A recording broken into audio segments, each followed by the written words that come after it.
الله وبه نستعين. أشهد أن لا إله إلا الله وحده لا شريك له، وأشهد أن سيدنا محمدا عبده ورسوله، ونصلي ونسلم على هذا النبي الكريم سيد المرسلين وعلى آله وصحبه أجمعين. أما بعد،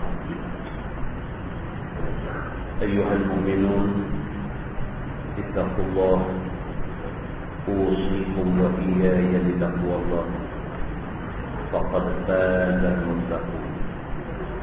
Muslimin dan muslimat, mudah-mudahan dirahmati Allah Subhanahu wa taala. Di dalam sebuah hadis an Uqbah bin Amir radhiyallahu anhu qala sallallahu alaihi wasallam ala qatla Uhud thumma sa'ida al-minbar كالمودع للأحياء والأموات. فقال النبي صلى الله عليه وسلم إني فراقكم على الحوض وإن عرضه كما بين أيلة إلى الجحفة. إني لست أخشى عليكم أن تشركوا بعدي، ولكني أخشى عليكم الدنيا أن تنافسوا فيها وتقتتلوا فتهلكوا كما هلك من قبلكم. قال عقبة فكانت آخر ما رأيت رسول الله صلى الله عليه وسلم على المنبر atau kama qala. Hadis sahih riwayat Imam Muslim. Daripada satu orang sahabat yang bernama Uqbah bin Amir radhiyallahu anhu, kata dia, Nabi sallallahu alaihi wasallam pada satu hari bersabda mengenai orang-orang yang syahid di dalam perang Uhud. ثم صعد المنبر كالمودع للأحياء والأموات. Kata Uqbah, Nabi sallallahu alaihi wasallam naik ke atas mimbar. Kemudian Nabi sallallahu alaihi wasallam bagi satu pesan, bagi satu amanah. Yang pesan itu ataupun amanah itu seumpama satu amanah kepada orang-orang yang masih hidup dan juga orang-orang yang telah mati syahid. Faqala Nabi sallallahu alaihi wasallam, dalam khutbah itu Nabi bersabda, Nabi kata, inni faraqukum 'alal haud. Nabi kata, sesungguhnya aku akan mendahului kamu ke telaga aku. Tuan-tuan, ini semua kita sudah maklum bahawa di sana esok ada satu haud, ada satu telaga. Telaga itu dipanggil telaga Nabi sallallahu alaihi wasallam. Bukan semua orang boleh mendekati telaga itu, dan sudah tentu bukan semua orang boleh minum air telaga itu. Jangan kena nak minum, ada orang nak dekat telaga itu pun tak boleh.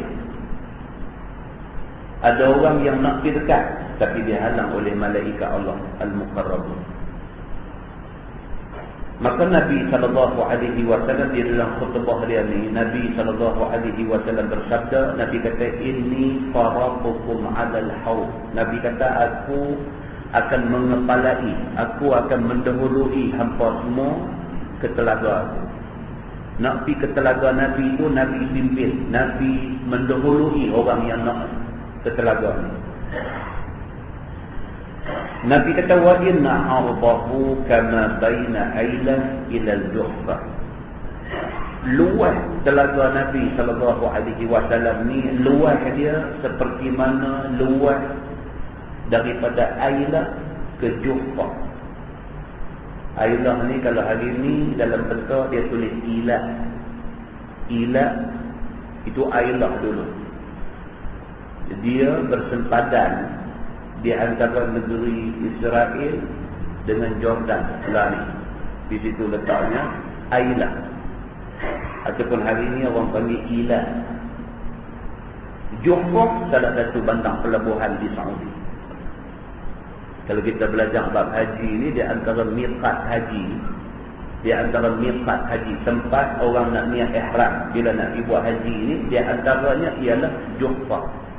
Juhfah menjadi miqat bagi orang-orang yang mai daripada arah tu, di antaranya orang Mesir. Sampai hari ni pun, sampai hari ni orang Mesir kalau nak pergi buat haji, dia naik kapal, dia turun di Juhfah. Daripada Juhfah tu dia masuk mai ke Mekah. Maka Juhfah itu menjadi tempat miqat, tempat niat ihram bagi orang-orang yang mai dari arah Mesir dan negeri daripada sebelah-sebelah itu. Nabi mengumpamakan luasnya telaga Nabi, luasnya daripada tempadan Jordan dengan Israel tu sampailah kepada Juhfah di Saudi ni. Nabi SAW nak habaq kata telaga tu luas.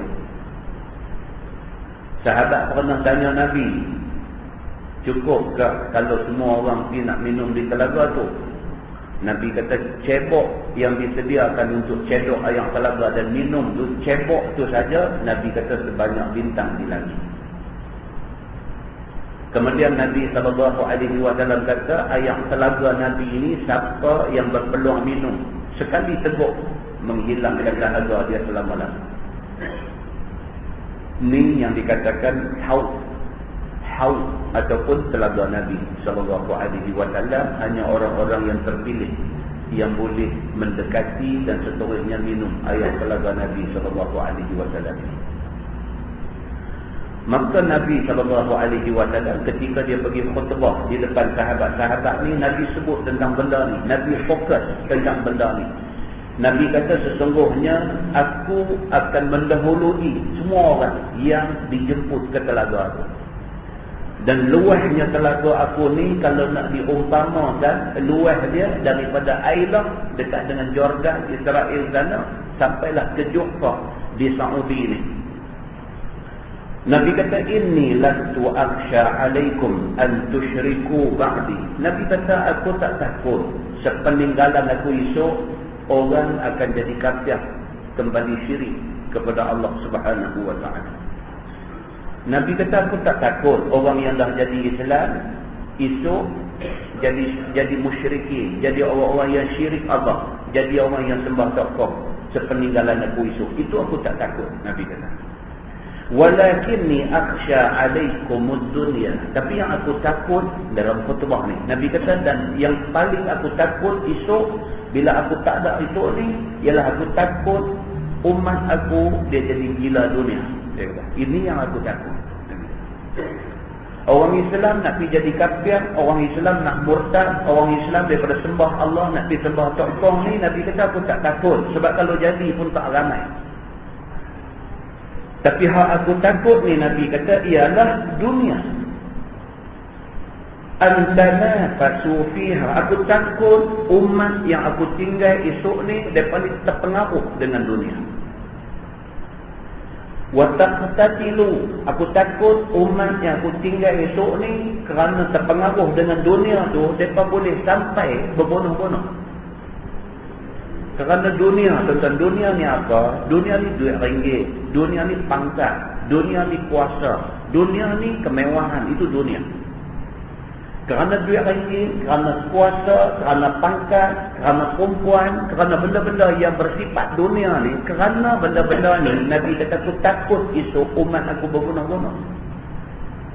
Kerana nak jawatan, dia boleh upah orang dibunuh, orang yang menjadi rival dia dalam nak merebut jawatan. Kerana perempuan, dia boleh upah orang dibunuh, orang yang berebut satu perempuan dengan dia. Nabi kata aku takut sepeninggalan aku, selepas wafat aku esok ni, aku takut ada di kalangan umat aku yang jadi macam ni. terpengaruh dengan dunia dan berbunuh-bunuhan kerana dunia. Fatahliku, Nabi kata, kama halaka man qablakum, maka hancur binasa hampa seperti mana hancur binasa umat sebelum hampa. Nabi kata. Qala Uqbah bin Amir yang meriwayatkan hadis ni, dia kata, fakanat akhirah ma ra'aitu Rasulullah sallallahu alaihi wasallam 'ala al-mimbar.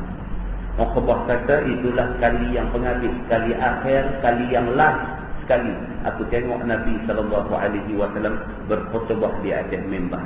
Dia kata. Hadis itu hadis sahih riwayat Imam Muslim. Muslimin dan muslimah yang dirahmati Allah sekalian, pengajaran besar daripada hadis itu ialah berwaspada dengan dunia. Berwaspada dengan dunia, makna dia bukan buang dunia, makna dia bukan tinggal terus dunia, maksudnya berhati-hati dengan dunia. Jangan sampai dunia menyebabkan kita hilang segala-galanya. Adik-beradik putih, adik-beradik panah dunia, kawan hilang kawan kerana dunia, jangan sampai jadi begitu. Di dalam sebuah hadis lain riwayat daripada Ibni Umar radhiyallahu anhu, kata dia, As-Saba Umar ardan bi Khaybar, فأتى النبي صلى الله عليه وسلم يستأمره فيها فقال عمر يا رسول الله إني أصبت أرضا بخيبر لم أصب مالا قط هو أنفس عندي منه فما تأمرني به؟ قال النبي صلى الله عليه وسلم إن شئت حببت أصلها وتصدقت بها. قال ابن عمر فتصدق بها عمر أنه لا يباع أصلها ولا يبتاع ولا يورى ولا يوهى. قال فتصدق عمر في الفقراء وفي القربى وفي الرقاب وفي سبيل الله وابن السبيل والضيف لا جناح على من وليها أن يأكل منها بالمعروف أو يطعم صديقا غير متمول فيه أو كما قال. Hadis sahih riwayat Imam Muslim. Daripada Abdullah bin Umar bin Al-Khattab radhiyallahu anhu, anak Sayyidina Umar Al-Khattab. Anak Sayyidina Umar menceritakan kisah bapa dia, kisah Umar Al-Khattab radhiyallahu anhu. Kata anak Sayyidina Umar, dia kata bapa dia ada mendapat anugerah tanah di Khaybar. Khaybar ni tuan-tuan kubu Yahudi. Madinah ada satu tempat yang menjadi penempatan Yahudi. Tempat tu ialah Khaybar. Di situlah telungguknya semua orang Yahudi daripada suku-suku yang berbagai-bagai, daripada suku Bani Nadir, daripada Bani Qainuqa, daripada Bani Quraidah, semua duduk situ. Situ kubur mereka. Mereka ada komuniti daripada situ, mereka ada tu'alim, mereka pendeta daripada situ, segala-galanya berpusat di Khaybar. Maka berlaku perang. Nabi pergi attack Khaybar ini dan dapat kuasai Khaybar. Habis perang, biasa dapat ghanimah, harta rampasan perang. Harta rampasan yang terhasil daripada perang Khaybar ini dibahagi-bahagikan kepada orang-orang yang layak dapat. Di antaranya orang yang ikut sama di dalam perang itu. Maka Umar Al-Khattab dia dapat satu kebun di Khaybar. Fa'adda Nabi sallallahu alaihi wasallam yasta'miruhu fiha. Sayyidina Umar bila dia dapat kebun di Khaybar ni, dia pergi jumpa Nabi sallallahu alaihi wasallam. Lepas dapat kebun tu, dia pergi jumpa Nabi. Maka kata dia kepada Nabi, ya Rasulullah, inni asabtu ardan di Khaybar. Dia kata, ya Rasulullah, saya dapat satu kebun cantik punya di Khaybar. Lam usib malan qat huwa anfasu indi minhu. Dia kata, tuan pun tahu, dia kata dekat Nabi, betapa saya sayang kebun tu. Saya tak pernah ada harta yang saya sayang macam mana kebun Khaybar ni. Saya cukup sayang kebun ni. Sama ta'muruni bih. Dia tanya Nabi, ya Rasulullah, apa yang Tuan nak nasihatkan saya tentang kebun ni?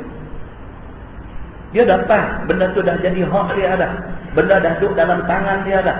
Dah jadi kepunyaan dia dah. Bila dia dapat benda tu, dia tanya Nabi balik. Dia kata, ya Rasulullah, Tuan nak nasihat saya suruh buat apa dengan kebun ni? Kalau Tuan kata kebun ni wakaf, saya akan wakaf. Kalau Tuan kata kebun ni infak fi sabilillah, saya akan infak. Tuan kata apa, saya ikut. Qala Nabi sallallahu alaihi wasallam. Nabi kata ke dia. Nabi kata, in syi'ta habasta aslah. Nabi kata kalau hang mau. Nabi kata kat dia, kalau hang mau. Pasal apa? Pasal benda tu hak dia punya. Bukan hak Nabi, bukan hak siapa-siapa. Benda tu sudah pun diberikan kepada Umar Al-Khattab. Benda tu sudah jadi hak dia. Hak dia, maknanya suka hati dia. Dia nak buat apa pun. Walaupun dia tanya Nabi, Nabi boleh bagi pandangan. Tetapi yang memutuskan untuk nak ikut kena Umar Al-Khattab sebagai pemilik dia. Maka Nabi kata dekat dia, Nabi kata, in syi'ta, kalau sekiranya hang mau, Nabi kata, habasta aslaha, hang boleh simpan kebun tu. Itu option pertama Nabi bagi kat dia. Kebun tu hak hang, kalau nak simpan pun, Masya Allah, boleh. Nabi kata. Wa tasaddaqat biha. Nabi kata, dan kalau hang mau, hang boleh sedekahkan hasil dia. Kebun tu kalau sekiranya ada korma, kalau kebun tu ada tanam-tanaman, buah-buahan apa-apa pun, kalau sekiranya nak ambil buah korma, buah-buah yang ada dalam kebun tu, kamu nak sedekahkan benda tu, ikut juga. Nabi kata. Qala bin Umar, kata anak Sayyidina Umar ni, faqafaddaqa biha Umar, maka Umar pun mensedekahkan hasil dia. Dia tak sedekahkan kebun tu semua sekali, tapi kalau kebun tu mengeluarkan hasil, kalau pokok tamar dia berbuah, maka buah tu disedekahkan oleh Sayyidina Umar Al-Khattab. Annahu la yuba'u aslaha, dia tidak jual kebun itu, sebaliknya dia mensedekahkan hasil daripada kebun itu. Wala yubda', dan Sayyidina Umar tidak pernah offer orang untuk beli kebun tu. Sayyidina Umar tak pernah test market, tak pernah dia test tengok berapa harga kebun yang cantik ni. Dia tak pernah buat macam tu. Wala yuras, dan Sayyidina Umar tidak pernah pesan, kalau aku mati, aku wariskan tanah ni kepada anak aku polan bin polan, tak ada. Wala yuha, dan dia tidak menghebahkan, tidak memberikan kebun tu kepada siapa-siapa, orang yang bukan anak dia. Qala fataqaddaqa Umar bil fuqara. Kata anak Sayyidina Umar, dia kata semasa hayat Sayyidina Umar, kebun tu dia simpan, hasil yang dapat daripada kebun tu Sayyidina Umar sedekahkan kepada fuqara, kepada orang-orang fakir miskin. Wa fil qurba, dia sedekah kepada adik-beradik kaum kerabat dia. Wa fil riqab, dan dia gunakan hasil kebun tu untuk memerdekakan orang yang menjadi hamba. Wa fi sabilillah, dan dia menggunakan hasil daripada kebun tu untuk jihad fi sabilillah, untuk jalan Allah Subhanahu wa taala. Wa bani sabil, dia menggunakan hasil daripada kebun tu untuk tolong orang yang dalam musafir. Wa bait, dan dia guna hasil daripada kebun tu untuk entertain, untuk nak melayan tetamu-tetamu yang menjadi tetamu dia. Wala junaha ala man waliha an ya'kula minha bil ma'ruf, dan Umar pesan dekat orang yang ditugaskan untuk jaga kebun tu, hang nak makan banyak mana makan. Umar Al-Khattab tak kisah benda ni. Orang yang ditugaskan menjadi khadam, menjadi kuli dia, yang kerja menjaga kebun tu, dia kata dekat orang yang jaga ni, dia kata hasil kebun ni hang nak makan banyak mana makan. Au yut'ima sadiqan, dan dia gunakan hasil kebun tu untuk bawa kawan-kawan pergi makan. Ghairu mutamawilin fi, ataupun dia guna hasil kebun tu untuk jamu orang-orang yang tak ada kaitan, tak menjadi kawan karib kepada dia. Macam kita lah, kita ada kawan karib. Siapa pun macam tu, dia ada kawan karib. Kawan karib ni agak orang yang boleh berkongsi masalah dengan dia. Itu karib, itu dekat. Kawan karib ni kawan yang selang 2-3 hari, yang seminggu sekali, yang sebulan 2-3 kali ada duk telefon, sembang, itu kawan karib. Ada kawan yang tidak karib, kawan. Jumpa, angkat tangan, kenal, boleh cakap 2-3 patah, itu kawan. Maka Umar Al-Khattab radhiyallahu anhu, dia tak kisah hasil daripada kebun yang dia dapat daripada peperangan Khaybar ini, dia tak ambil kepentingan daripada kebun itu. Sebaliknya kebun tu dijadikan hasil dia ni sebagai barang yang dikongsi bersama oleh semua orang, tak kira siapa-siapa, bahkan keutamaan dia untuk jalan Allah Subhanahu wa taala. Maka Umar Al-Khattab adalah contoh kepada apa yang disebut oleh Nabi SAW dalam hadis mula tadi. Nabi kata, aku tak takut meninggalkan kamu semua ni, aku tak takut kamu jadi murtad, aku tak takut kamu kembali sembah tokong, itu aku tak takut, kata Nabi SAW. Tapi yang aku takut ialah di kalangan umat aku manusia yang jadi rosak kerana dunia. Kerana dunia, takilu, mereka berbonoh-bonoh di antara sesama mereka. Ternyata Umar Al-Khattab, orang yang dididik oleh Nabi SAW, dunia tidak memperdaya dia. Kedua-dua hadis yang kita baca itu adalah hadis sahih riwayat Imam Muslim. Mudah-mudahan kita dapat mengambil yang akibat daripada dua hadis yang kita baca tadi, insya-Allah. Kita menggunakan tafsir Nurul Ihsan jilid 3. Tafsir Nurul Ihsan jilid 3, muka surat 291. Muka surat 291. Kita masih lagi berada di dalam tafsir surah Fatir. Surah Fatir yang membawa maksud surah pencipta. Muka surat 291, kita sambung ayat 12. A'udzubillahi minasyaitonir rajim. Wa ma yastawil bahran, dan tiada sama oleh dua laut, yakni laut air tawar dan juga air masin. Allah Subhanahu wa taala sebut dalam ayat ni, dia kata aku jadikan laut ni macam-macam, tapi ada dua macam laut ni tak sama. Satu, laut air tawar, iaitu sungai. Yang kedua, laut air masin, iaitu laut. Antara sungai dengan laut ni tak sama. Tuan-tuan, kalau tuan-tuan tengok dalam ayat 61 surah An-Nam, surah Semut, Allah cerita tentang benda ni. Dalam surah An-Nam ayat 61, Allah berfirman, a'udzubillahi minasyaitonir rajim, amman ja'ala al-ardha qarara wa ja'ala khilalaha anhara wa ja'ala laha rawasiya وَجَعَلَ بَيْنَ الْبَحْرَيْنِ حَاجِزًا أَإِلَٰهٌ مَّعَ اللَّهِ بَلْ أَكْثَرُهُمْ لَا يَعْلَمُونَ. Shadaqallahul Azim.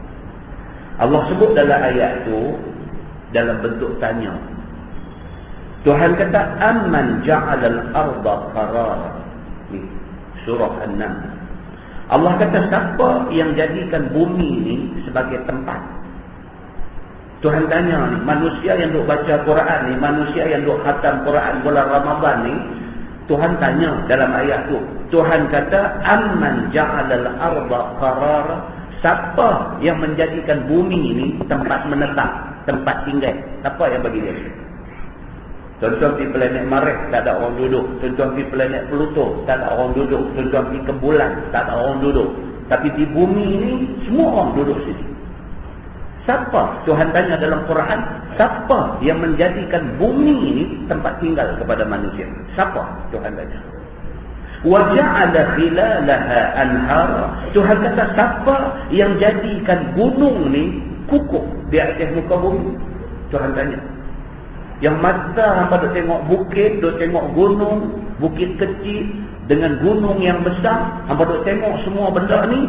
Siapa yang menjadikan gunung-gunung ni untuk dijadikan dia sebagai pengukuh bumi?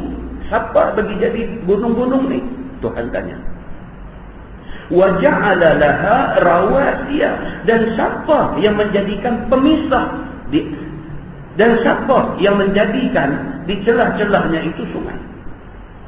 Allah Subhanahu wa ta'ala sebut, amman ja'ala al-ardha qarara wa ja'ala khilalaha anhara wa ja'ala laha rawasiya wa ja'ala bainal bahraini hajiza. Tuhan tanya 4 benda. Yang pertama, siapa yang bagi jadi bumi ini sebagai tempat duduk hamba? Yang kedua, siapa yang bagi jadi di celah-celah bumi ini ada sungai-sungai? Yang ketiga, siapa yang bagi jadi gunung ni sebagai paku yang menguatkan bumi? Dan siapa yang menjadikan bainal bahraini hajiza, di antara 2 laut ini ada pemisah dia? Siapa bagi jadi? Bulan lepas kita gazet cerita tentang budak UTM yang ambil kos sains samudra. Dia buat tesis ijazah pertama dia, buat kajian tentang ayat ni. Dia ambil ayat ni, wa ja'ala bainal bahraini hajiza. Dan siapa yang menjadikan di antara 2 laut ni ada hajiz, ada satu pemisah? Siapa? Dia buktikan kata antara muara sungai, antara kuala sungai dengan laut itu ada satu partition, ada satu pemisah. Dia buat kajian dari segi saintifik dia bawa petas PH dia ni pergi ambil dan terbukti ada satu pemisah di antara kuala sungai dengan laut. Satu lain ada di situ. Siapa letak pemisah laut dengan sungai ini? Allah tanya dalam Quran. Dan apa yang Allah tanya ni terjawab dengan kajian manusia. Maka dalam ayat yang kita baca pada hari ini, dalam ayat yang kita baca pada hari ini, lagi sekali Allah Subhanahu wa ta'ala sebut, dia kata wa ma yastawil bahran, dan tiada bersamaan oleh 2 laut, yakni antara air tawar dengan air masin tak sama. Tuhan kata duk sekali, balik sini sungai, balik sini ni air laut, antara 2 tu tak sama, balik ni tawar, balik ni masin.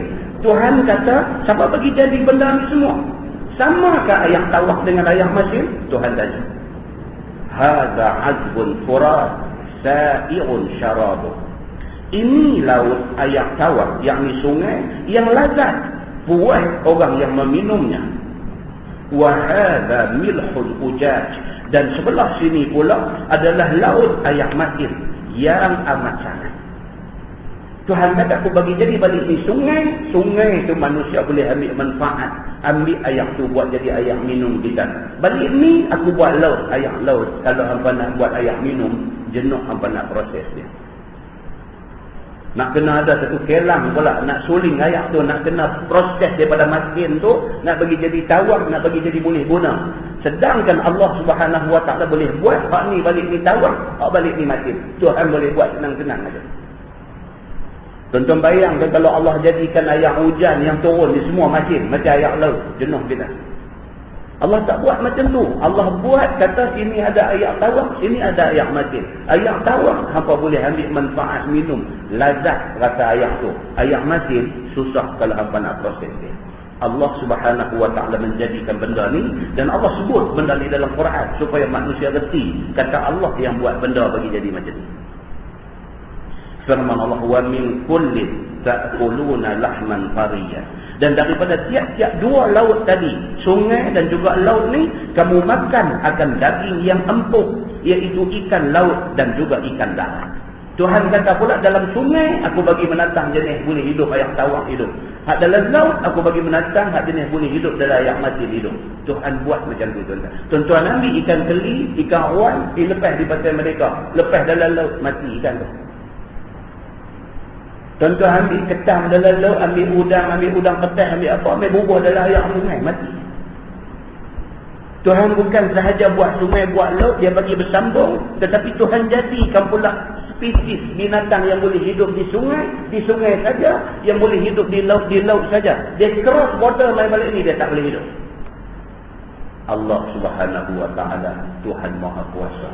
Dia buat benda ni semua. Manusia makan ikan wan, manusia makan ikan temenung, tapi manusia tak fikir tentang kejadian yang Allah Subhanahu wa ta'ala bagi jadi. Betapa besar kuasa Allah Subhanahu wa ta'ala ada di situ. Firman Allah Subhanahu wa taala, "Wa tastakhrijuna hilyatan kalbasunaha." Dan kamu keluar akan pakaian, perhiasan, batu lu'lu' dan marjan daripada laut masin. Kamu pakai akan dia perbuat cincin dan marjan perbuat rantai leher dan gelang tangan dan kaki. Lu'lu' marjan ini sebelah negeri Maghrib ada banyak dia. Bukan dekat dalam laut tu ada sotong, ada ketam, ada ikan, ada macam-macam binatang saja. Bukan dekat tu aja. Dalam laut Tuhan bagi jadi ada mutiara. Benda tu bukan jadi sendiri. Bukan berlaku kerana proses evolusi. Benda tu bukan jadi suka hati. Benda tu bukan jadi secara tabi'i. Tetapi benda tu dijadikan oleh Allah Subhanahu wa ta'ala. Dan Allah sebut dalam Quran, kata dia bagi jadi. Jangan siapa hidup kata benda ni jadi sendiri. Tak ada benda jadi sendiri dalam dunia ni. Semua benda ni makhluk. Maksudnya benda yang dicipta. Siapa pencipta dia? Apa ya? Iaitu Allah, Tuhan yang menjadi khalik, yang menjadi pencipta kepada seluruh makhluk yang ada di dalam alam. Maka Allah jadikan dalam laut tu sampai hari ni, tuan-tuan, tahu berapa persen aja kajian manusia terhadap laut. Ada berapa banyak lagi misteri lautan yang belum digali oleh manusia seluruh dunia. Sedangkan benda itu semua berada di dalam ilmu Allah Subhanahu wa ta'ala. Firman Allah Subhanahu wa ta'ala, "Wa taral fulka fihi mawaqir." Dan engkau lihat perahu, kapal padanya, yakni pada laut dan sungai itu berlayar pergi mari, dia kata. Masa kita duduk tengok sampai hari ni, zaman moden, teknologi tinggi macam mana pun, kapal masih duduk berlayar dalam laut. Pasal apa? Pasal banyak kegunaan di laut itu. Sampai hari ni. Teknologi tinggi, moden, kapal terbang dengan macam-macam apa semua pun, kontainer masih duduk main melalui kapal air tadi, kapal laut tadi. Allah Subhanahu wa ta'ala bagi jadi benda ni, guna dia sampai hari kiamat, orang akan ambil manfaat daripada dia. Firman Allah, "Litabtaru min fadlih." Supaya tuntut kamu manusia daripada rezeki kurniaan Allah dengan berniaga dan sebagainya. Supaya manusia ambil manfaat atas apa yang Allah bagi jadi dalam dunia ini. Daripada hidup-hidupan dalam laut, tuan-tuan, nelayan ni bukan kolam muda saja. Nelayan ni bukan Tanjung Dawai saja. Nelayan ni sampai ke Jepun, sampai ke mana nelayan, macam-macam jenis nelayan, macam-macam jenis pukat, macam-macam saiz kapal dok ada. Dok kaut khazanah laut ni sampai hari ni tak habis. Sampai hari ni tak habis. Sotong tak habis, ketam tak habis, ikan tak habis. Kalau diikutkan adat, kalau diikutkan akal kita dengan kerakusan nelayan-nelayan seluruh dunia, duk kaut, bukan duk mengai, bukan duk jala, duk kaut khazanah laut ni patut-patut habis. Tak habis, tuan-tuan, atas kehendak Allah Subhanahu wa ta'ala. Demikian kayanya Allah Subhanahu wa ta'ala. Wala'allakum tashkurun. Tuhan kata mudah-mudahan kamu syukur sekalian kepada Allah yang membawa kamu kepada tauhid. Mudah-mudahan manusia bila dia duduk, dia ingat benda-benda ni semua, hati dia berdetik, alhamdulillah, syukur kepada Allah. Allah bagi kat kita sampai macam ni pada hari ini. Firman Allah Subhanahu wa ta'ala, "Yulijul laila fin nahar." Memasukkan Allah akan malam pada dalam siang. Maka dalam jadi panjang siang, qadar dan pendek malam itu. Wa yulijun nahara fil lail. Dan Allah memasukkan siang pada malam. Demikianlah dua. Hari ni dah ni tengah malam, esok dia jadi siang. Pagi esok jadi siang. Siang sampai petang esok jadi malam. Malam jadi siang. Allah yang duk atur benda ni semua. Saya sebut di masjid mana baru ni cerita ni. Di Kuala Lumpur buat seminar ni. Buat seminar pasal apa nama angkatawan Malaysia. Ada di kalangannya mungkin orang Melayu, orang Islam yang akan dipilih tahun depan nak pergi ke angkasa lepas. Maka baru ni di Kuala Lumpur dia buat satu seminar bincang tentang ni, kalau orang Islam pergi angkasa lepas ni macam mana. Kena bincang benda ni. Orang Islam kalau pergi angkasa lepas macam mana dia nak semayang, dia nak ambil ayat semayang ke, dia nak tayamum ke, dia nak semayang kiblat nak kira macam mana, dia nak semayang macam mana. Ni kita duk baca ni ayat dah kata wa yulijun laila fil nahar wa yulijun nahara fil lail, cerita malam Allah buat masuk jadi siang, siang Allah buat masuk jadi malam. Di angkasa lepas, dalam seminar tu, mereka jemput angkasawan dari Spanyol. Angkasawan ni dari Spanyol, dia bukan orang Islam. Dia ni dari Spanyol. Dia ni dah pergi angkasa lepas 2 kali dah. Kerajaan Malaysia jemput dia, panggil mai, suruh cerita pengalaman dia di angkasa lepas. Dia cerita, kemudian orang-orang agama dengar, tang mana yang mereka perlu soal, mereka kena soal. Benda tu kena note, bincang dalam bengkel. Pasal apa? Nak buat rumusan bagi dekat angkasawan Malaysia anak itu ni. Di angkasa lepas, dia kata zero gravity. Zero gravity. Apa pun tak jatuh ke bawah. Pasal tak ada gravity. Maka air di sana tak mengalir. Macam mana nak berwuduk? Air duduk dalam botol tu, kalau di sana buka, tuang dia bertepangan di udara ni dalam bentuk apa nama, nampak macam mutiara sebiji dia terbang. Dia tak jatuh macam air kita di sini turun corok. Di sana dia berwuduk. Nabi al-Mayang tu mana? Maka kena bincang. Pasal apa? Pasal agama mesti tahu menyelesaikan masalah ni. Tak ada benda yang agama, yang Islam tak boleh selesai. Maka bincang tentang benda tu. Kiblat nak menghadap ke mana? Tak usah kata angkasa lepas. Kalau masuk submarine, masuk dalam kapal selam, dalam laut pun kiblat ke mana? Duduk dalam laut dalam, naik kapal selam. Kiblat duduk dah atas darat lah. Takkan nak semayang kelentang lagu tu, pasal kiblat duduk di atas. Demikian juga kalau pergi ke angkasa, kiblat duduk ada di bumi di bawah ni. Takkan nak semayang lagu kupu-kupu menerap lagu tu. Nak kena bincang, nak semayang macam mana, nak menghadap ke mana. Semayang kena semayang, walau di mana berada. Kita ada di mana pun kena semayang.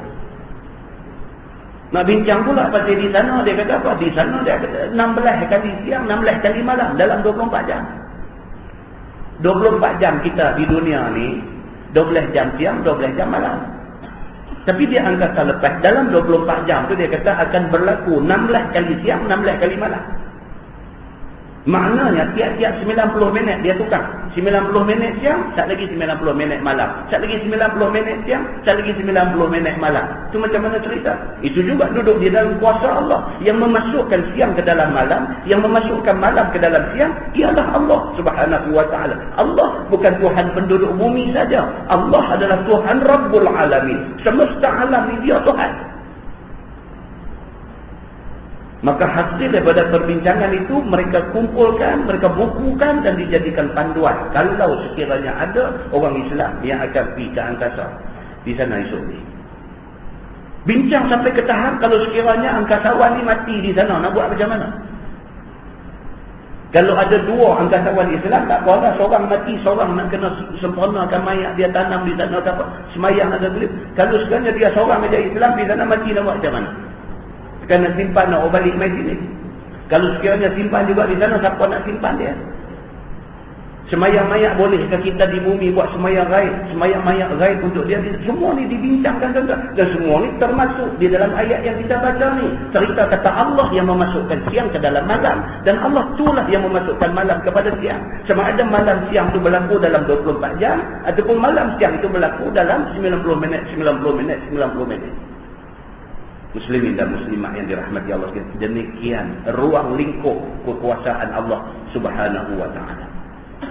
Firman Allah, wasakhara syamsa wal qamar, dan menjalankan Allah akan matahari dan bulan. Aduk jalan matahari ini, bulan aduk jalan, itu kuasa Allah Subhanahu wa ta'ala. Ternyata kuasa Allah ni bila? Apabila menjelang kiamat. Kita dah baca dah hadis ni di Masjid Simpang 4 Matang Buluh berapa tahun lepas. Cerita kata tanda-tanda akhir zaman yang paling dekat ni, tanda akhir zaman, kata kiamat dekat sangat dah ni. Apa dia? Apabila pada waktu malam ahli sembahyang tahajud, bila bangkit sembahyang tahajud, dah sembahyang dah habis dah, baca Quran, tunggu tak siang lagi. Sembahyang lagi, baca Quran lagi, tunggu tak siang lagi. Baca Quran lagi, tak siang lagi. Awak tak siang-siang ni. Rupa-rupanya Allah Subhanahu wa ta'ala memanjangkan waktu malamnya. Maka orang yang mula-mula sedar kata waktu malam ni dah jadi panjang ni, ada something wrong, ada benda tak kena dengan malam ni. Biasanya kalau aku bangkit pukul 4 pagi, kalau aku bangkit pukul 5 pagi, aku semaya, aku baca Quran dan berapa muka, biasanya bang subuh dah bunyi. Ni aku dah habis berapa lama tadi, bang subuh tak dengar-dengar lagi. Orang yang mula sedar tentang fenomena ini ialah ahli tahajud, Nabi kata. Bila ahli tahajud tengok benda ni jadi macam ni, dia dah mula kelam kabut. Barulah dia sedar, kata ini rupanya yang disebut oleh Nabi SAW. Cerah-cerah hidup ni, matahari tidak naik lagi di sebelah timur, sebaliknya matahari sudah naik di sebelah barat. Maka terbuktilah bahawa itulah hari yang dijanjikan Allah Subhanahu wa ta'ala, dan pada saat itu taubat sudah tidak diterima lagi. Siapa yang tahan matahari tak bagi naik ni sehingga kan malam jadi panjang? Siapa yang tahan matahari ni? Allah Subhanahu wa ta'ala. Panjang umur tuan-tuan. Apa yang Nabi sebut dalam hadis ni kita boleh tengok. Tak ada kita tengok, anak cucu kita, keturunan kita tengok. Pokok pangkalnya apa yang Nabi sebut dalam hadis dia tentu punya jadi. Muslimin dan muslimat yang dirahmati Allah sekalian, Allah sebut dalam ayat kita baca ni, kullun yajri li ajalin musamma. Tiap-tiap daripada matahari dan bulan itu berjalan dia sehingga sampai pada hari kiamat. Dia berjalan. Kalau dia nak berhenti pun atas perintah Allah Subhanahu wa ta'ala. Firman Allah, zalikumullahu rabbukum lahul mulk. Bermula yang demikian itu, yakni yang tersebut sekalian tadi ini ialah Allah Tuhan kamu. Semua tadi hak dia sebut tadi, kata Allah bagi jadi ayat tawaf, ayat masin, Allah bagi jadi malam siang, semua benda yang disebutkan tadi itulah benda yang dijadikan oleh Allah Subhanahu wa ta'ala. Dia Tuhan kamu semua, Tuhan yang menjadikan kamu semua. Baginya, yakni bagi Allah, milik dan kejadian dan hamba, tiada bagi lainnya. Semua benda ni milik Allah Subhanahu wa ta'ala. Semua benda ni hamba Allah Subhanahu wa ta'ala. Semua benda ni dijadikan oleh Allah Subhanahu wa ta'ala. Tidak ada Tuhan lain yang masuk campur di dalam menjadikan semua benda-benda ni tadi. Firman Allah, wallazina tad'una min dunih ma yamlikuna min qitmir. Dan bermula segala yang kamu sembah daripada asnam, daripada sokong, daripada lain Allah itu, wahai orang-orang kafir, tiada empunya, tiada milik mereka itu daripada sebesar qitmir, yakni sebesar kulit buah tamar sekalipun. Tuhan kata, wahai orang-orang kafir, hampa sembah batu, hampa sembah kayu, hampa sembah tunggui, hampa sembah matahari, hampa sembah apa pun benda hak hampa sembah tu, jangan kata nak bagi jadi bulan, bintang, matahari, laut, sungai. Jangan kata semua benda tu nak bagi jadi macam kulit kurma pun, mereka tak akan mampu kulit bagi jadi. Tuhan kata, apa benda yang kita sembah kayu, yang kita sembah batu ni? Batu tu jangan kata nak buat pokok kurma, kulit buah kurma pun dia tak mampu buat. Tuhan kata. Firman Allah Subhanahu wa ta'ala, in tad'uhum la yasma'u du'aakum. Tuhan kata, jika kamu seru mereka itu, hampa pergi minta sesuatu dekat mereka itu, yakni dekat asnam, dekat berhala, dekat tokong ni, nescaya tiada dengar mereka itu akan seruan kamu itu.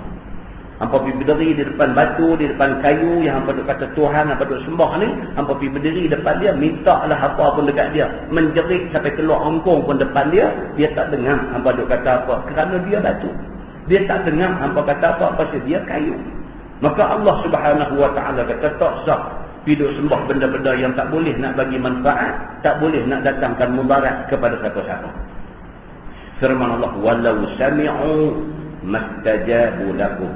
Dan jika ditakdirkan Allah Subhanahu wa ta'ala dengar mereka itu pun, Tuhan kata, kalau aku takdirkan batu tu boleh dengar hampa duk cakap apa-apa.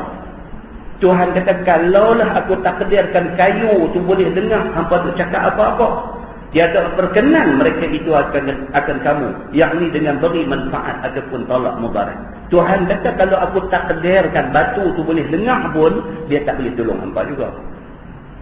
Tapi yang kata batu ni dengar pun tak boleh, jangankan nak tolong. Tuhan kata, kalau aku bagi batu ni boleh dengar pun, dia tetap tak boleh tolong. So, no point. Tak ada satu faedah disembah makhluk-makhluk ni semua. Kerana makhluk tak boleh buat sesuatu. Bukan untuk orang lain, untuk diri dia sendiri pun dia tak boleh buat apa-apa. Tentang pengajaran banyak ada depan mata kita. Satu doktor pakar, satu doktor spesialis pakar, punya terkenal, punya hebat, punya disanjung, punya ternama dia dalam dunia sekalipun, bila dia sakit, dia tak boleh buat apa kat diri dia. Masa dia sihat, masa dia okey, masa dia bijak, masa dia cekap buat kerja, masa tu orang sanjung tinggi dia. Sampai sebut aja nama dia, orang semua kenal. Kalau nak jumpa dia kena bayar tinggi, macam-macam. Masa sihat, masa dia sakit, untuk diri dia sendiri pun dia tak boleh buat apa-apa. Kerana sihat itu pemberian Allah Subhanahu wa ta'ala. Habis kita, surrender kita bila kita tengok apa yang Allah takdirkan bagi jadi depan mata kita. Firman Allah, wa yawmal qiyamah yakfuruna bisyirkikum. Dan pada hari kiamat Tuhan kata mengkufur, yakni mengingkar mereka itu, yakni asnam berhala itu, dengan syirik kamu akan mereka itu serta Allah, yakni melepas diri mereka itu berhala itu daripada kamu, dan melepas diri daripada ibadah, yakni sembah kamu akan mereka itu. Akhirat esok Tuhan kata batu yang manusia duk sembah, akhirat esok kayu yang manusia duk sembah ni, di hari akhirat esok Tuhan bagi dia bercakap. Bila dia bercakap, dia defend diri dia sendiri. Batu ni kata apa? Di akhirat esok, batu ni kata aku tak pernah suruh hamba sembah aku. Siapa suruh hamba sembah aku? Batu ni akan kata dekat orang yang sembah dia. Dia kata bila yang aku suruh hamba sembah aku?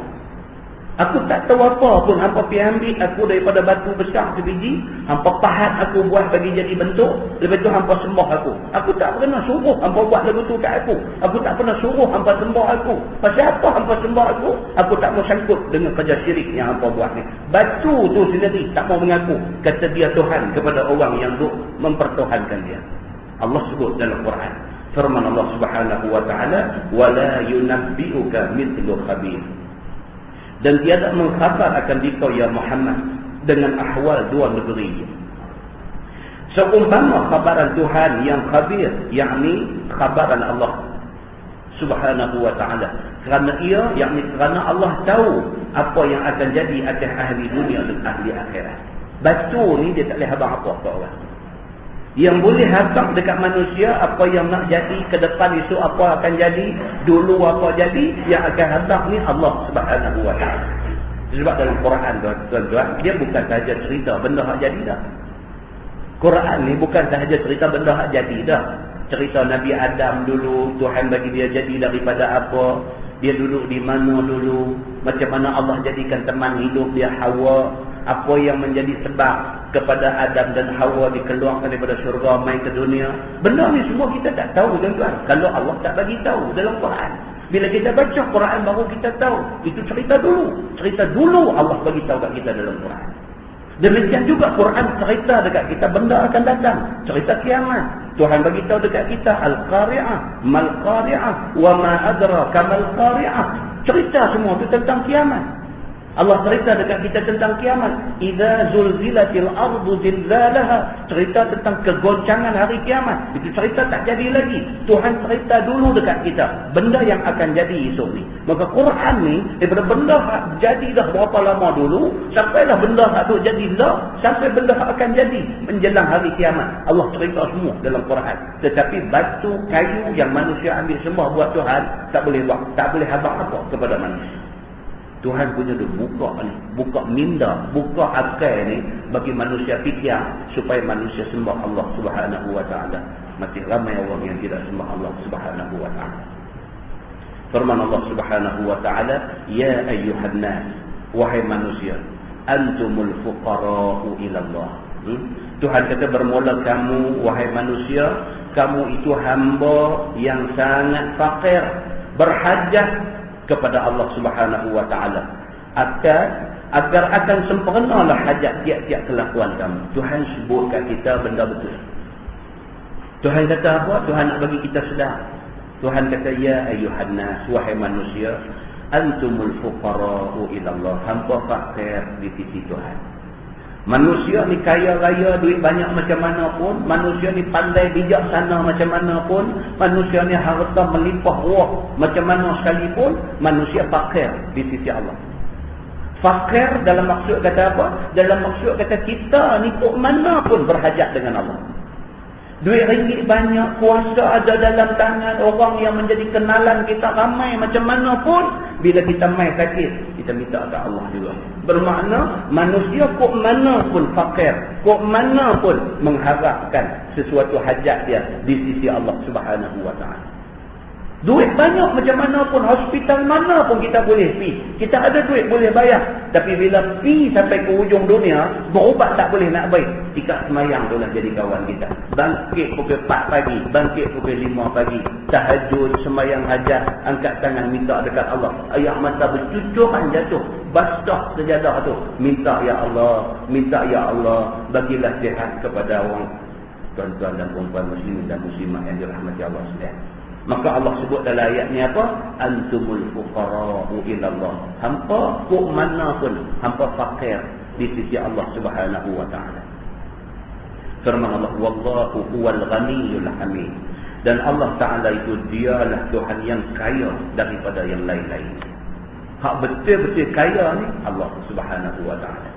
Allah tak sakit, bukan kata Allah tak sakit. Allah tak tidur, bukan kata Allah tak tidur. Allah tak mengantuk langsung selama-lama. Bermakna Allah Subhanahu wa taala itu huwal ghani. Dia Tuhan maha kaya. Al-Hamid, lagi Tuhan yang maha terpuji. Lagi kepujian perbuatannya pada makhluknya.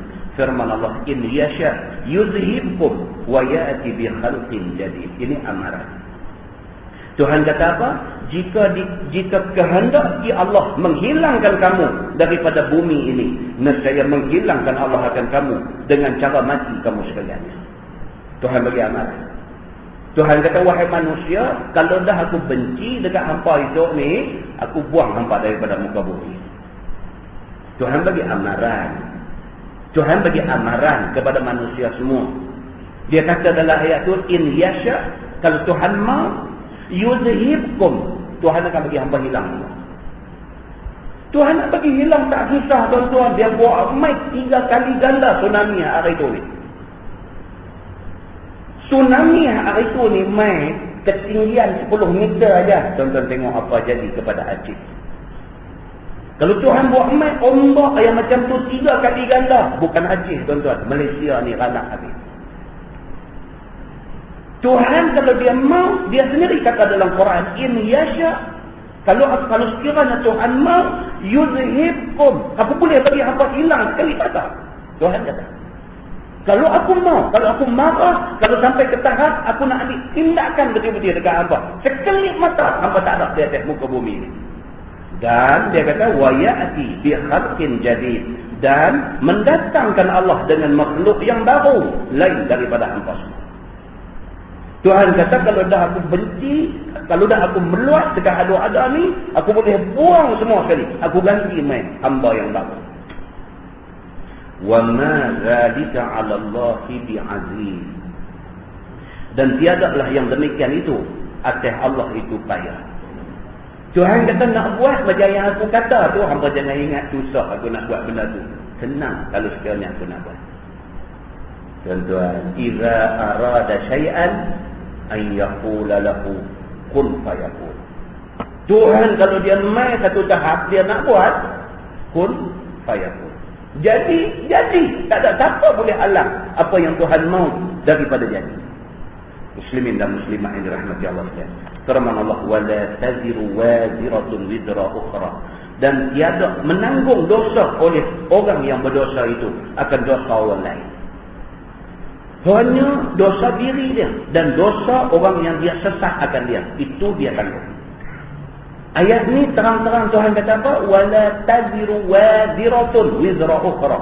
Satu orang tak boleh bermurah hati nak ditanggung dosa orang lain.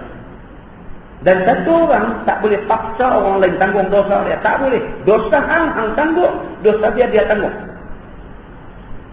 Tak boleh. Tak boleh. Kita ni jahat, kita ajak kawan kita buat jahat macam kita. Kita kata, mainlah minum sikit. Hang ni apa ni yang betul? Kita ni lah kena belajar minum ni, yamsik, minum mabuk ni. Kita kena belajar. Kita ni standard lah ni dah lain. Minum. Dia kata minum. Kau ni kata tak boleh lah, aku benda ni aku tak mau sentuh. Dia kata hang takut dosa kan? Hang takut dosa kan? Kalau berdosa aku takut. Ada benda macam ni punya sembang ada. Tapi tak bunyi di masjid, dia bunyi di tempat yang sesuai dengan dia. Agama ni bagi mereka main-main. Contoh Nabi bercakap pasal cerita kupang himpit orang mati. Dia tak suka dengar benda macam ni. Dia dengar dia kata ni, nak ceramah nanti musim maulid lah berceramah. Dia boleh cakap macam tu. Bagi dia, agama ni dia buat istihzah, dia buat senda-senda gurau, buat main-main. Dia tak heran bercakap tentang benda ni. Satu orang tanya saya baru ni, Ustaz, dia kata saja nak tanya, dia kata, Malaikat Jibril ni kerja apa? Jadi Jibril kerja dia turun wahyu kerja apa? Okey. Dan dah ni Nabi semua tak ada, dan wahyu semua tak turun, dia ada buat apa lagi? Nampak tak? Apa tujuan dia tanya? Apa tujuan dia tanya? Hanya Allah dengan dia yang mengetahui. Kalau dia berniat nak main-main dengan soalan dia, bertemu dia dengan Allah Subhanahu wa ta'ala. Apa? Orang tak tanya macam tu. Orang tak tanya macam tu. Itu bukan soalan yang patut ditanya. Tanya bukan tanya nak tahu, tanya apa dia nak buat main-main. Kalau itu niat dia, kalau itu niat dia, kalau bukan itu niat dia, tak apalah. Tapi kalau itu niat dia, tanya tu dengan tujuan nak selit, dengan tujuan nak buat main-main. Dia main-main dengan Allah, bukan dia main-main dengan kita. Dia main-main dengan Allah Subhanahu wa ta'ala. Muslimin dan muslimat yang dirahmati Allah. Semalam kita baca di Masjid Brown Garden semalam, macam mana orang Yahudi tanya Nabi 5 soalan. Suruh Nabi jawab. Nabi jawab 1, 2, 3, 4. Sampai soalan yang keempat, dia kata, Muhammad, ada satu soalan lagi. Soalan ni kalau sekiranya engkau jawab, Yahudi kata dekat Nabi Muhammad. Soalan yang kelima ni kalau sekiranya engkau jawab dan betul. 4 soalan dah Nabi jawab betul. Soalan kelima ni kalau sekiranya engkau jawab dan jawapan kamu betul, kami semua akan beriman dengan apa yang hang bawa. Kami akan ikut agama. Nabi kata apa dia? Kata pendeta Yahudi ni, dia kata dekat Nabi, dia kata, Muhammad, tidak ada satu pun Nabi yang dihantar oleh Tuhan mai ke muka bumi ni, melainkan ada satu malaikat bersama dengan dia. Malaikat ni lah yang duk bagi info, yang duk bagi maklumat, yang duk bagi berita, yang duk bagi tahu dekat Nabi-Nabi ni apa-apa pun.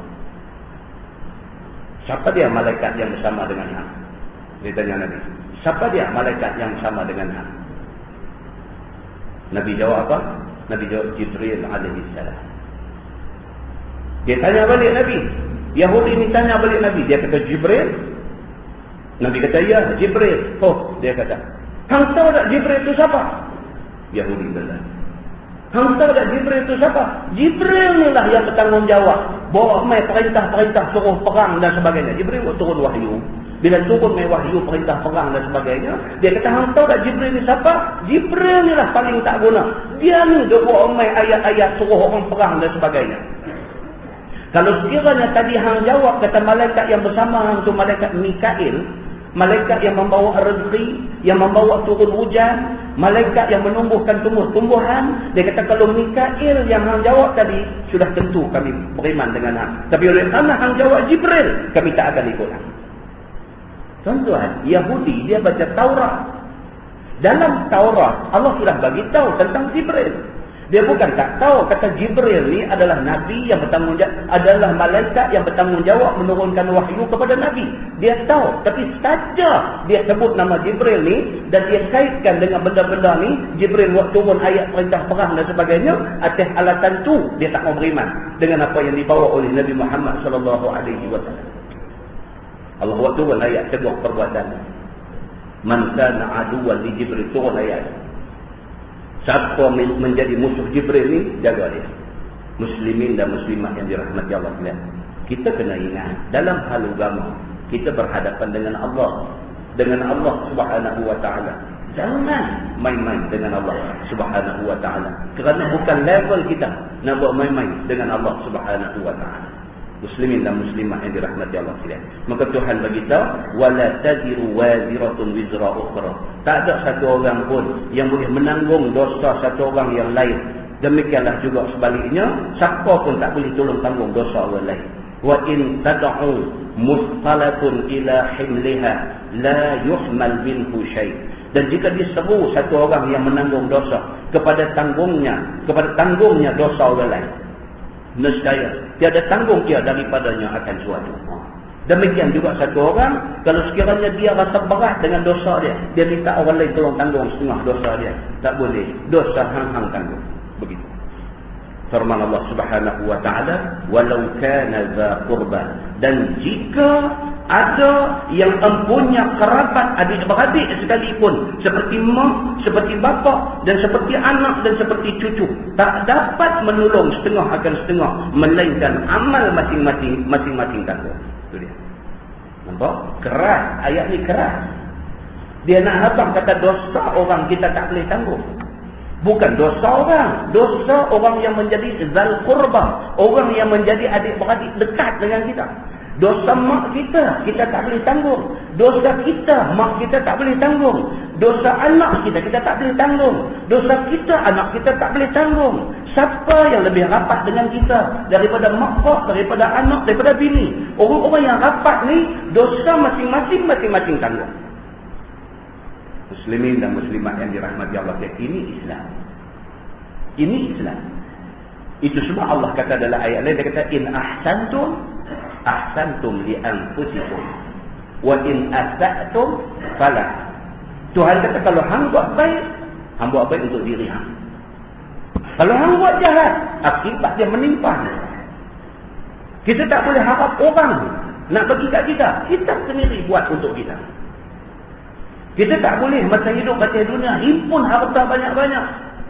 Bila kita nak mati pesan tinggal, ni duit aku ni 500,000. Bagi semua masjid, buat macam-macam tahlil, baca Quran, doa apa semua kirim mai kat aku. Kita pakai nak makan lagu tu aja. Hak kita hidup tadi dengan dosa, dengan gelombang maksiat, dengan macam-macam, kita kira orang masjid pakai tolong-tolong kampung kita nak jadi elok. Bukan itu cara yang Islam ajar dekat kita. Orang masjid teringat nak doa untuk keselamatan kita. Mudah-mudahan ada di kalangan yang berdoa itu orang yang baik-baik. Mudahan makbul doa orang itu. Allah tolong kita sikit.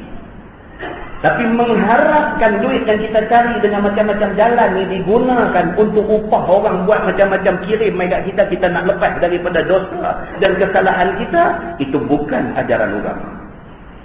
Muslimin dan muslimah yang dirahmati Allah sekalian. Firman Allah Subhanahu wa taala, "Innama tunzirul ladzina yakhshawna rabbahum bil ghaib wa aqamus shalah."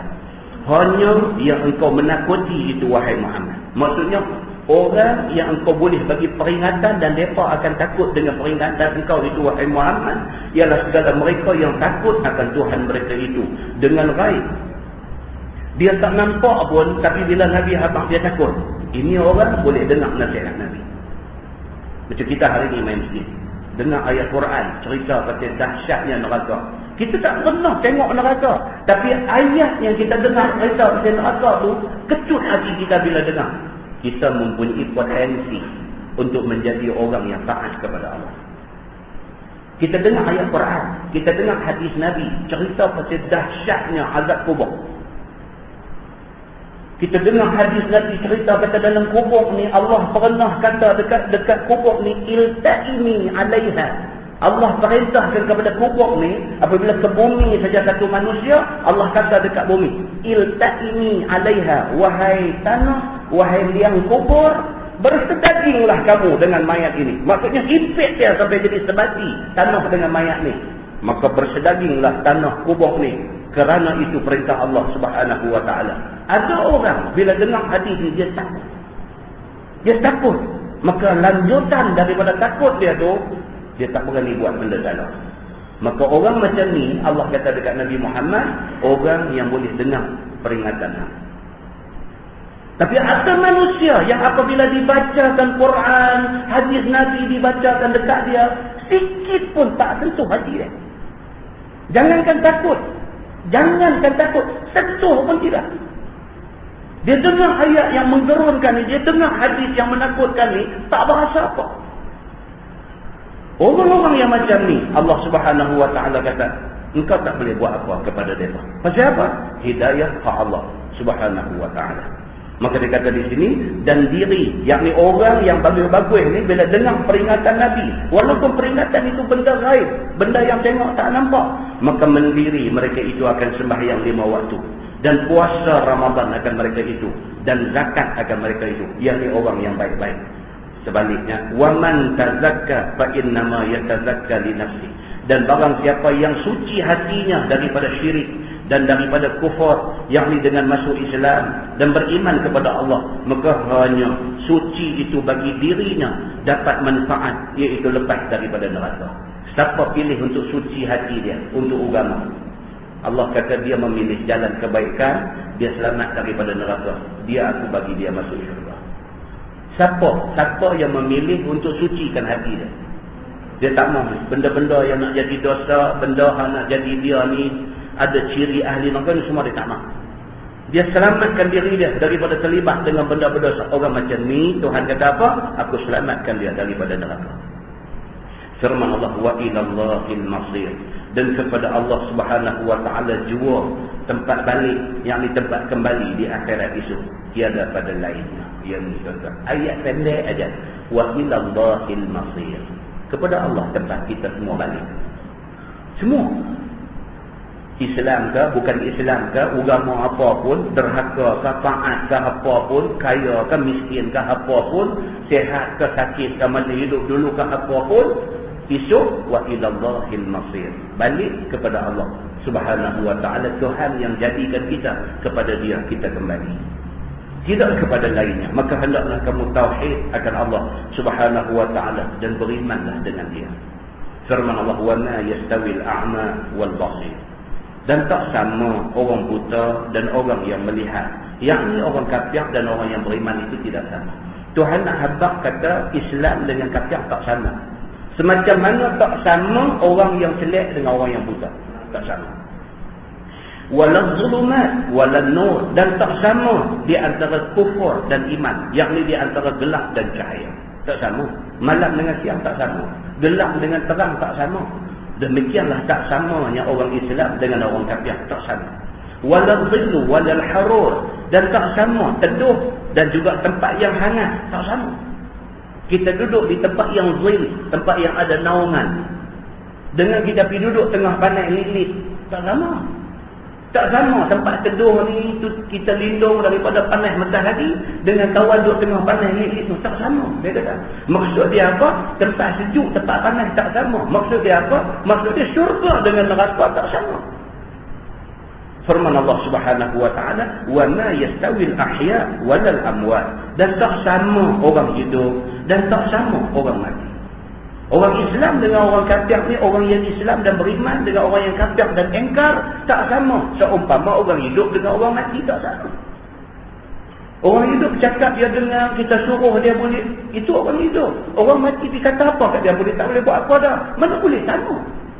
Tak samanya orang hidup dengan orang mati, seperti mana tak samanya orang Islam dengan orang kafir. Firman Allah Subhanahu wa taala dalam ayat-ayat ni betul-betul nak bagi manusia suruh fikir semua benda-benda ni.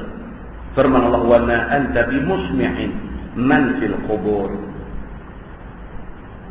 Dan tiadalah engkau wahai Muhammad dengan beri dengar mereka yang di dalam kubur.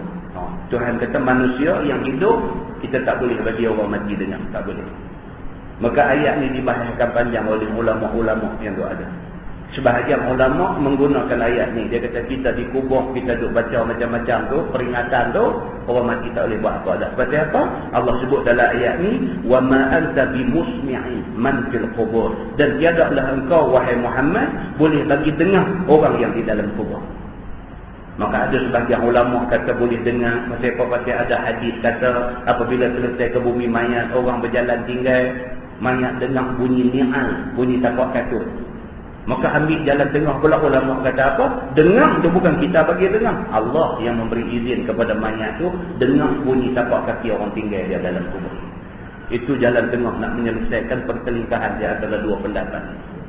Pokok pangkalnya kita atas kapasiti kita sebagai manusia, kita tak boleh bagi orang mati dengar apa yang kita kata. Kalau orang mati itu dengar atas izin Allah Subhanahu wa taala, itu maksudnya. Yakni dia kata segala kafir serupa macam orang mati. Hanya Allah jua yang hidayah mereka itu, bukannya engkau. Orang-orang yang bantah engkar kafir ni, kita bercakap pasal agama, mereka tak boleh dengar. Pasal apa? Pasal kita tak ada kuasa nak bagi dia dengar apa yang kita kata, nak bagi hidayah dekat dia. Allah sahaja yang ada kuasa buka hati dia untuk dengar dan untuk terima hidayah dan jadi orang Islam dan beriman kepada Allah Subhanahu wa taala.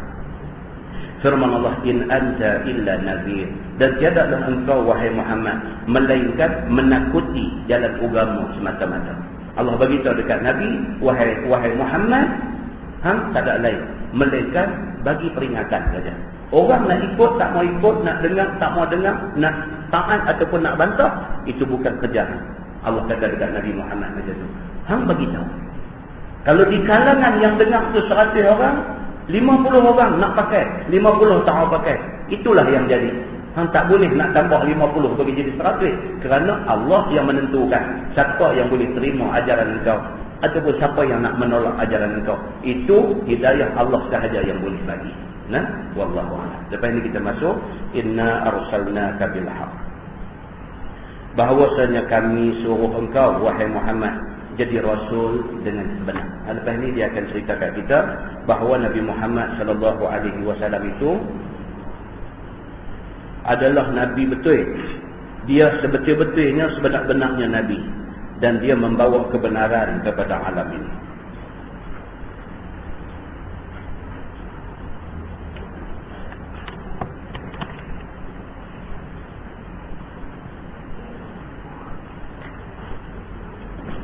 Lepas ni tuan-tuan, dia akan bawa main lagi ayat nak cerita suruh otak kita fikir.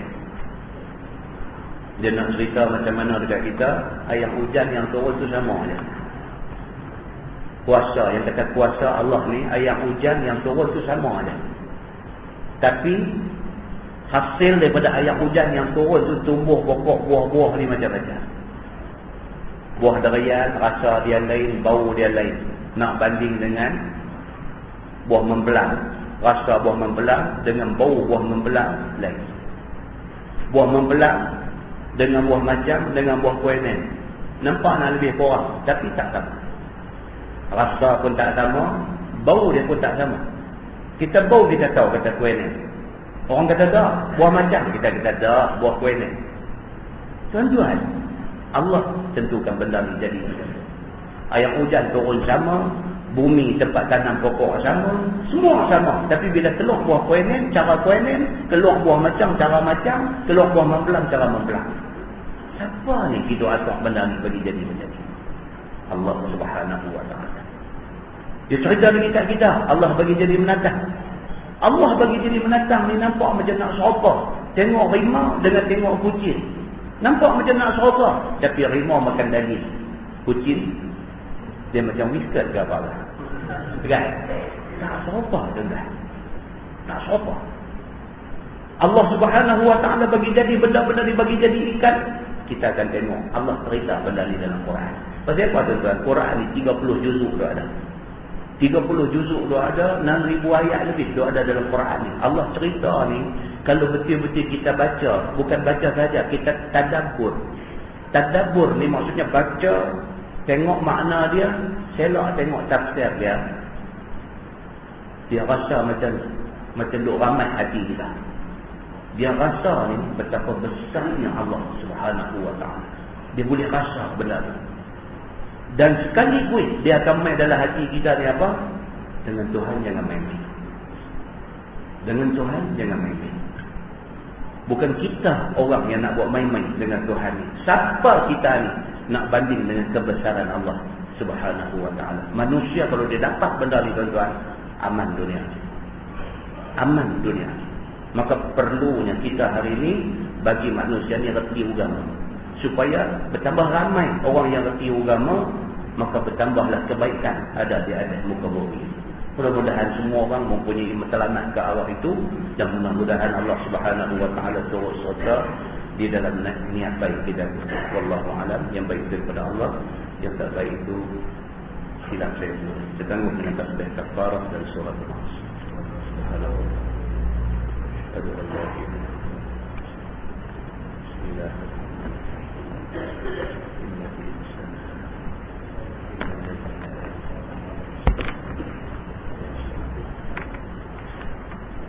اللهم صل على محمد في الأولين والآخرين وسلم ورضي الله تبارك وتعالى عن سادتنا أصحاب سيدنا رسول الله أجمعين.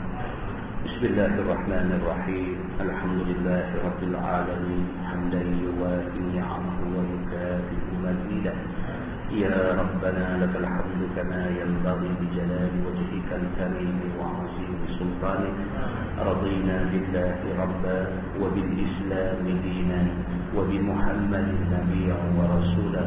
اللهم افتح علينا فتوح العارفين وارزقنا فهم النبيين بجاه خاتم المرسلين.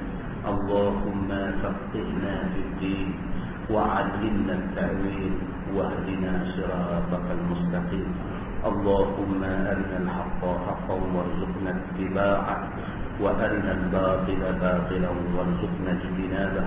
اللهم اجعل جمعنا جمعا مرحوما وتفرقنا من بعده تفرقا معصوما. وصلى الله على محمد وعلى آله وصحبه وسلم والحمد لله رب العالمين. السلام عليكم.